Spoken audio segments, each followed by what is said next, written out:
Hi, Alan Stratton from Woodturning.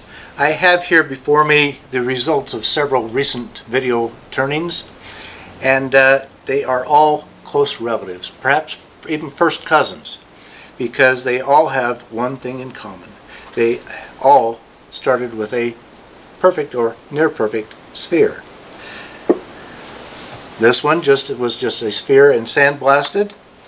This one was a sphere and then hauled on random multi-axis points.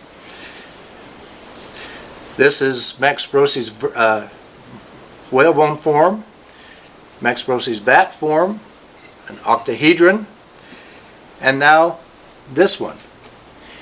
Now, after having completed all of these and getting the basic process of a perfect sphere without its cutting jig, and various ways to hold the wood, then when I saw something like this in American Woodturner, I knew immediately how I would turn this in order to get this result of multi-axis turnings in this piece of, I think, maple. So it kind of resembles maybe a puckerfish, maybe a kissy fish. I'm not sure what to call this. What would you call it? But in any case, for now, let's go ahead and turn this little guy. I am not sure what this wood is, but it seems like it could be maple. I have a short section of the trunk that was standing dead since last year. It is not completely dry, but does not have any free water spraying all over the place. I've mounted it between centers to cut off the bark and make a uniform cylinder. Now to measure the diameter and calculate the key points for an octagon that will guide me to cut a perfect sphere.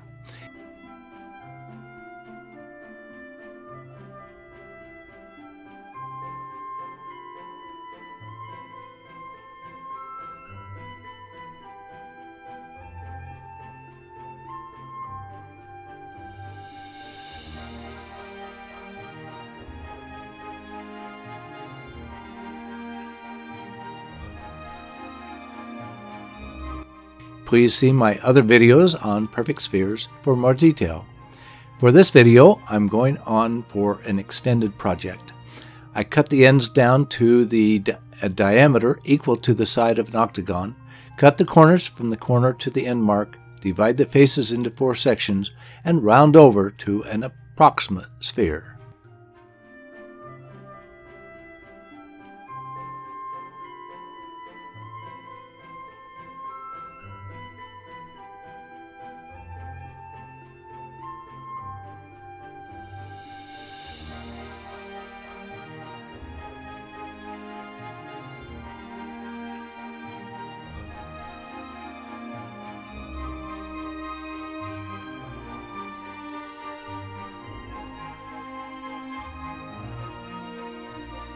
I need to refine this approximate sphere into a perfect sphere with a finish ready to apply finish.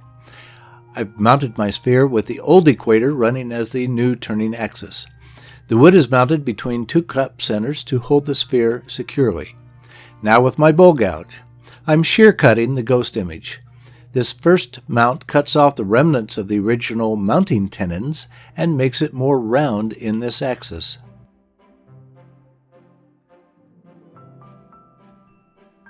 Then mark a new equator line and remount the sphere with this equator aligning to the new turning axis. Again, shear cut the ghost image, but only down to the pencil line. The pencil line is the old round. If I cut it away, then it will not be round anymore for that axis. Again, mark a new equator line and remount the sphere. Again, the equator aligns to the new turning axis.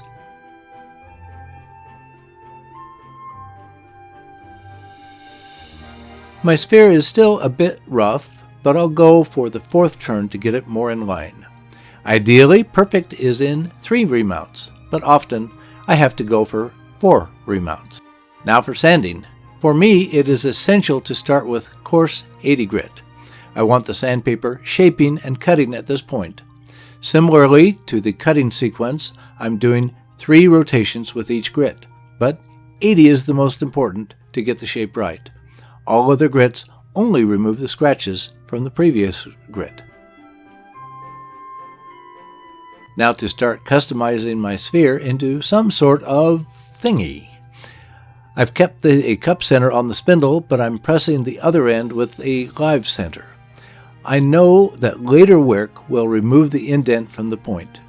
I also need the point right now for a good positive hold. With a round nose scraper, I'm cutting a cove at the live center end of the sphere.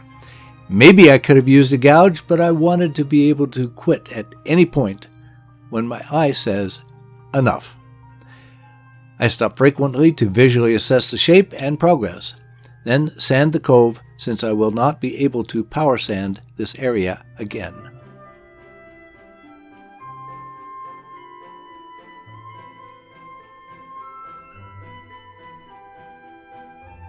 For the final mount, I'm back with cup chucks on both centers. I'm orienting the sphere so that the live center divot is at the exact center, at least for this one. Then, ever so carefully, with white knuckles and a death grip on my spindle gouge, cut a steep cove. Again, I have to stop frequently to assess progress and the look of the project. Then sand this area up through all the grits, but mainly by hand. No power option here due to the intermittent surface.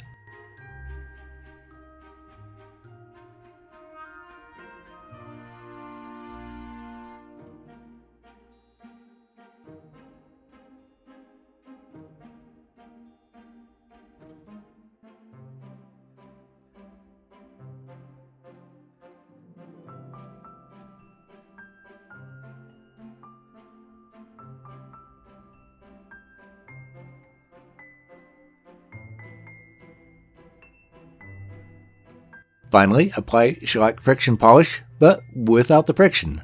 When finished, I'll use buffing wheels to buff the finish to a nice shine. I also need to make a stand.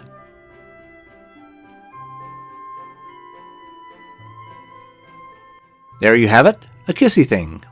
This is the culmination so far for my progress in multi-axis work.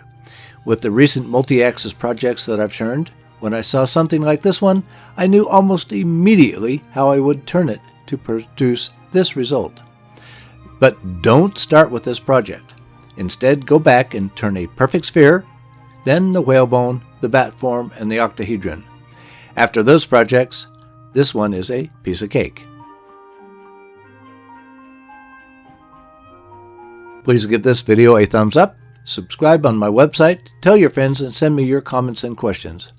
Every week, I make a new woodturning video and add to the over 400 videos to choose from on my website. Please wear your full face shield anytime the lathe is running. Until next week's video, this is Alan Stratton from As Wood Turns.